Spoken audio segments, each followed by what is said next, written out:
Yohanes, dimuliakan Tuhan. Di rumah ibadah di Kapernaum, Yesus berkata kepada orang banyak, "Akulah roti hidup yang telah turun dari surga. Jikalau seorang makan dari roti ini, ia akan hidup selama-lamanya. Dan roti yang kuberikan ialah dagingku, yang akan kuberikan untuk hidup dunia." Orang-orang Yahudi bertengkar antar mereka sendiri dan berkata, "Bagaimana Yesus ini dapat memberikan dagingnya kepada kita untuk dimakan?" Maka kata Yesus kepada mereka, "Aku berkata kepadamu, sesungguhnya jikalau kamu tidak makan daging anak manusia dan minum darahnya, kamu tidak mempunyai hidup di dalam dirimu. Barang siapa makan dagingku dan minum darahku, ia mempunyai hidup yang kekal, dan aku akan membangkitkan dia pada akhir zaman. Sebab dagingku adalah benar-benar makanan, dan darahku adalah benar-benar minuman. Barang siapa makan dagingku dan minum darahku, ia tinggal dalam aku, dan aku di dalam dia. Sama seperti Bapa yang hidup mengutus aku, dan aku hidup oleh Bapa, demikian juga barang siapa memakan aku, ia akan hidup oleh aku. Akulah roti yang telah turun dari surga, bukan roti seperti yang dimakan nenek moyangku dan mereka telah mati. Barang siapa makan roti ini, ia akan hidup selama-lamanya." Demikianlah Injil Tuhan. Terpujilah Kristus.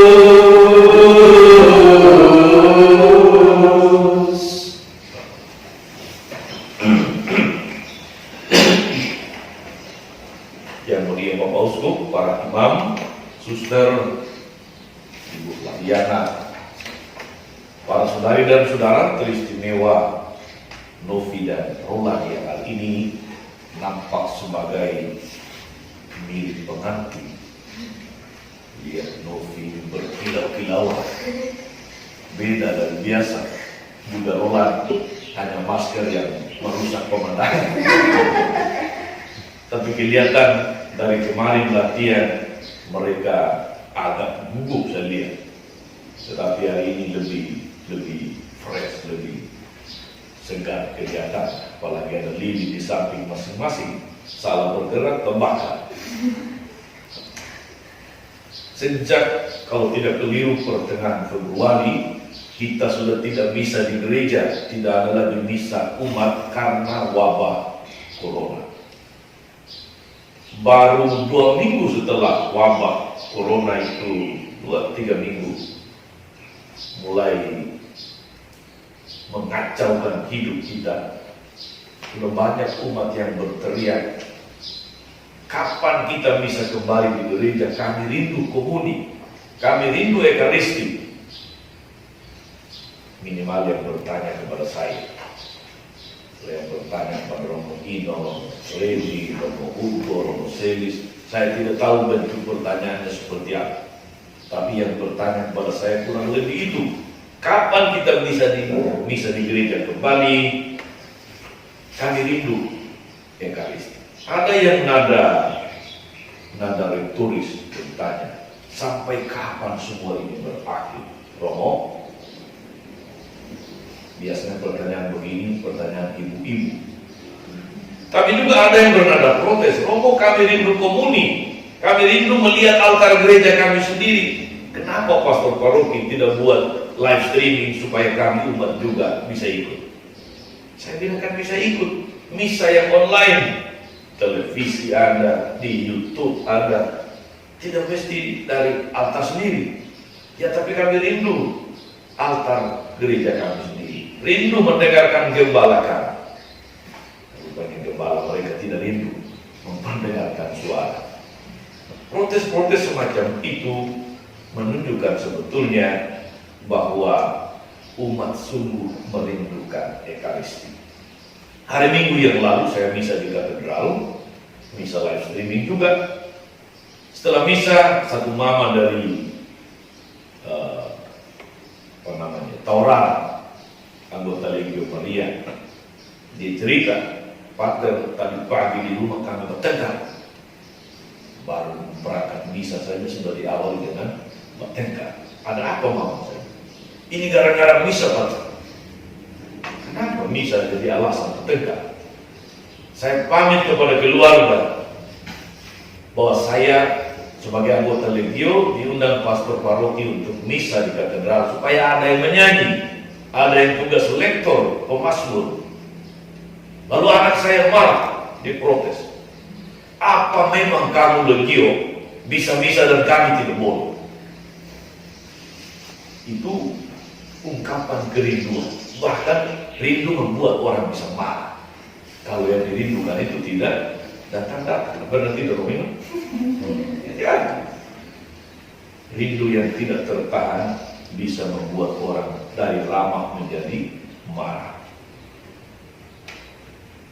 Bapak Bosku, para imam, suster, saudara-saudara yang terkasih dalam Kristus, sekali lagi semuanya ini membahasakan sebetulnya rasa hati umat yang rindu serindunya menyambut komun, yang rindu serindunya berekaristi, yang rindu serindu-rindunya merasakan Tuhan yang merasuki hidup, merasuki tubuh, sehingga kemudian memberikan daya kekuatan untuk menjalani hidup dalam segala suka dan dukanya. Kepada mereka saya katakan, Tuhan tidak meninggalkan kita. Ketika kita membaca kitab suci, ketika kita mendengarkan renungan, ketika kita mengikuti misa, live streaming, atau ibadah sabda dalam keluarga, itu tidak mengurangi makna kehadiran Tuhan. Tetapi itulah, namanya juga umat, itu tidak pernah habis pertanyaan, sebagaimana tidak pernah kehabisan bahan untuk curhat.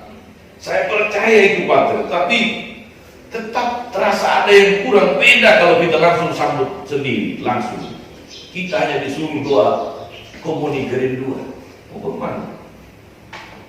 Hanya itu yang bisa dibuat saat ini. Saudara-saudara, kita merayakan hari ini tubuh dan darah Kristus, inti misteri agung iman kita. Secara liturgis kita menyambutnya dalam upacara komuni, maju satu persatu, tubuh dan darah Kristus, amin. Tubuh dan darah Kristus, amin. Tubuh dan darah Kristus, macam-macam cara menjawab. Tapi mestinya Novi dan Roland nanti harus semangat menjawab, ya? Karena itu menunjukkan persetujuan. Betul, saya percaya itu tubuh dan darah Kristus. Betul, saya rindu bersatu dengan Kristus.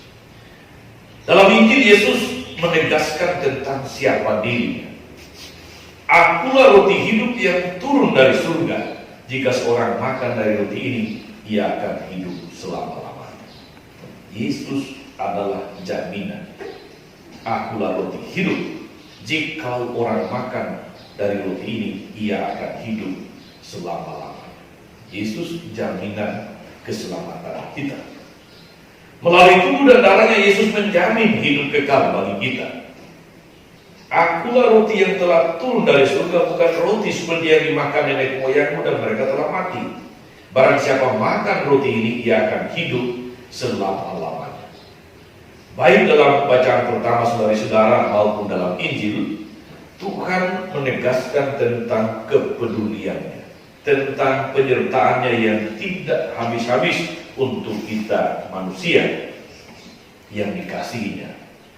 Melalui mana di padang gurun, Tuhan menjamin hidup bangsa Israel yang dia bebaskan dari perbudakan Mesir. Mereka bergantung pada Tuhan. Mau makan apa di padang gurun, dia hanya ada pasir, tidak ada pisang seperti kita di sini. Lapar masih bisa cari pepaya di belakang, masih bisa mulai lirik-lirik dapur, ada tidak sesuatu yang bisa dimakan di padang gurun. Sungguh situasinya memaksa mereka mau tidak mau harus bergantung pada Tuhan. Tuhan menjamin hidup mereka dengan mana. Tetapi itu tetaplah menjadi jaminan yang sementara di padang gurun. Bisa kita bayangkan soal jaminan ini. Kadang-kadang kita dengar kalau ada yang tersangkut kasus hukum, harusnya ditahan polisi. Tetapi karena dijamin atau ada jaminan lalu bisa bebas bersyarat atau semacam itu sampai kasus beres. Kalau Tuhan mengatakan akulah roti hidup, dia jaminan kekal, tidak bersifat sementara tetapi menjadi jaminan selamanya. Bersyukurlah kita saudara-saudara yang percaya, yang mengikuti Tuhan, karena dengan demikian tidak sia-sia kita menjadi pengikut Tuhan. Tidak sia-sia Romo Ino menjadi imam, tidak sia-sia Romo Freddy tidak kawin. Semua demi kerajaan Allah. Ada jaminan untuk itu. Ya, kita harus bersyukur untuk ini. Dia adalah jalan, kebenaran, dan hidup. Saudara-saudara, dengan menyambut tubuh dan darah Kristus, dengan menyambut komuni yang nanti juga Novi dan Roland untuk pertama kalinya menyambut, jangan bayangkan rasanya enak atau tidak. Bukan itu yang penting. Beda kita makan kue tart Roland dengan Novi, beda makan ubi dengan menyambut tubuh Kristus. Jangan bilang nanti habis macam tidak ada rasa tadi. Memang begitu. Jangan merindukan makan apa menyambut komuni seperti makan es krim. Beda. Karena bukan soal rasa, tapi soal makna, kualitas dari Tuhan yang masuk di dalam hidup kita. Dengan menyambut tubuh dan darah Kristus, kita bersatu dengan Kristus. Sekaligus pada saat yang sama kita bersatu dengan sesama. Kata komuni memang berarti bersatu, komunio. Maka ada rumah unio, rumahnya Romo dan kawan-kawan. Tempat para Romo Diosesan, Romo Porojo bersatu di sana, membentuk bukan hanya unio, tetapi komunio. Sebab komunio itu berarti bahwa kita bersatu tidak hanya secara fisik, tapi kita bersatu juga secara rohani. Dengan komuni kita bersatu dengan Kristus, pada saat yang sama kita bersatu dengan sesama. Itulah sebabnya Rasul Paulus, bacaan kedua, dia meneguhkan jemaat di Korintus bahwa roti yang kita makan yaitu tubuh Kristus menyebabkan kita bersekutu dengan Kristus. Rupanya dalam jemaat Korintus saat itu mulai ada benih-benih perpecahan, mulai ada yang baku omong sana sini, mulai ada yang mulai ikuti ibadah korban orang kafir. Maka Paulus ingatkan mereka, karena roti hanya satu, maka kita sekalipun banyak merupakan satu tubuh. Dengan demikian menjadi jelas bahwa gereja memang kita semua dipanggil untuk menjadi komunio ekaristis, membangun komunitas ekaristis, komunitas yang peduli satu sama lain, sebagaimana Tuhan telah begitu peduli dengan kita. Lalu konsekuensinya untuk kita menjadi sangat jelas bahwa siapapun yang menyambut komuni tidak bisa tidak di satu pihak bersatu dengan Kristus, lalu di lain pihak tidak mau bersatu dengan sesama, tidak mau kenal orang lain. Tidak boleh begitu. Tidak bisa di satu sisi kita menyambut komuni, lalu di sisi lain kita tidak peduli orang lain, kita benci orang lain. Itu tidak sesuai dengan semangat komuni, semangat ekaristi yang kita sambut. Dengan menyambut komuni, kita bersatu dengan Tuhan, dan melalui itu kita digerakkan untuk bersatu, sehati sepikir dengan sesama. Cara hidup jemaat perdana itu menjadi contoh yang luar biasa yang disebut sebagai komunitas basis itu. Setelah mereka menjadi Kristen, mereka rajin beribadah dari rumah ke rumah. Mereka hidup sehati sejiwa. Mereka peduli dan memperhatikan satu sama yang lain, sehingga dikatakan tidak ada yang berkekurangan di antara mereka. Itulah komunitas basis yang pertama yang sekaligus menjadi contoh seumur hidup, contoh bagi kita orang Kristiani membangun komunitas Ekaristi. Dipersatukan dalam Ekaristi, kita diutus untuk berbagi.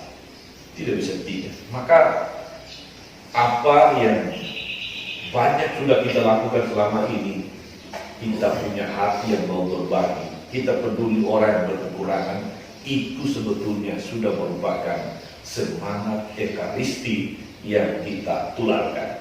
Kalau Novi lihat suster ambil misalnya buah pepaya, karena banyak, Novi angkat muka atau Novi. Kalau lihat suster Marta memberi contoh yang baik ya, ada banyak buah pepaya, suster bawa ke seminari, suster bagi ke suster Yuli dan kawan-kawan. Suster mungkin kasih Mama Flaviana, kasih siapa lagi? Nah, lengkap itu. Yang suster buat Novi itu adalah semangat Ekaristis, berbagi dengan tulus pasti. Kalau kemudian kita punya banyak sayur, lombok ini kan merah, biru, tidak semua bisa kita makan. Ada yang penting. Suster CMM datang baru-baru mereka pesta dulu, penting itu dibantu oleh siap dulu.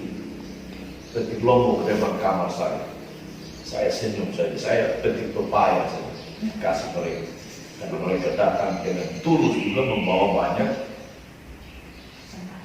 persembahan dalam semangat Ekaristis itu pasti tulus itu. Mereka tidak datang karena terpaksa. Untuk hal itu memang kita harus berterima kasih kepada Romo Freddy Sianturi, karena beliaulah yang otak di balik itu semua. Semangat Ekaristi kita tularkan. Hari ini Novi dan Roland menyambut komuni pertama setelah dibaptis juga pada hari yang sama. Semangat ini kalian mesti tularkan. Roland di rumah mesti selalu peduli kepada orang-orang di sekitar, minimal peduli kepada mama, peduli kepada saudara, peduli kepada keluarga, teman-teman dan sebagainya. Itu lagi Novi ya Pak. Kalau lihat Novi ya, lihat Romo Freddy mengantuk.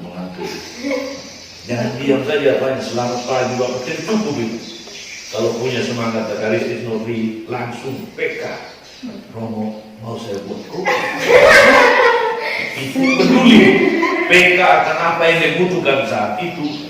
Hati Novi menjadi hati yang sungguh Ekaristis. Semangat komuni itu ditularkan. Lihat Romo Hugo marah-marah. Ini Bapak Romo. Itu membuat Romo Hugo cepat luluh. Lihat Romo Ino macam kelaparan di perut, butuh diisi. Romo setengah jam lagi makan. Semangat Ekaristis. Jadi ada energi positif, ada semangat komuni, semangat Ekaristi yang disalurkan. Itu maksud saya kita ya. Jadi membuat kita, komuni itu membuat kita menjadi peduli orang, membawa kegembiraan, sukacita. Tidak ada duduk bersama tetapi tidak ada senyum. Itu siksaan. Duduk bersama itu harus selalu membawa orang kepada suasana hati yang happy, senang. Makan bersama membuat kita penuh senyum. Kita tidak lupa orang lain. Makan ambil tulus, suka. Kau dapat, tidak, kau hanya dapat di kundulan atau pancinya, itu urusan. Bukan begitu. Semangat Ekaristis membuat kita saling peduli. Kita pikirkan saudara, kita pikirkan apa yang dia butuhkan. Maka bagus yang Suster Marta sering buat di dapur ya. Sedikit atau banyak beliau berusaha membaginya dengan adil. Mau Novi yang kecil, mau Marlin yang seperti tukang pukul, sama, pasti dapat sesuai porsi. Semangat Ekaristi ditularkan. Moga-moga Novi dan Roland yang hari ini dibaptis, komuni juga menghayati semangat ini, ya. Bukan hanya upacara yang bersifat rutin saja dia punya makna rohani yang luar biasa. Tuhan memberkati. Amin.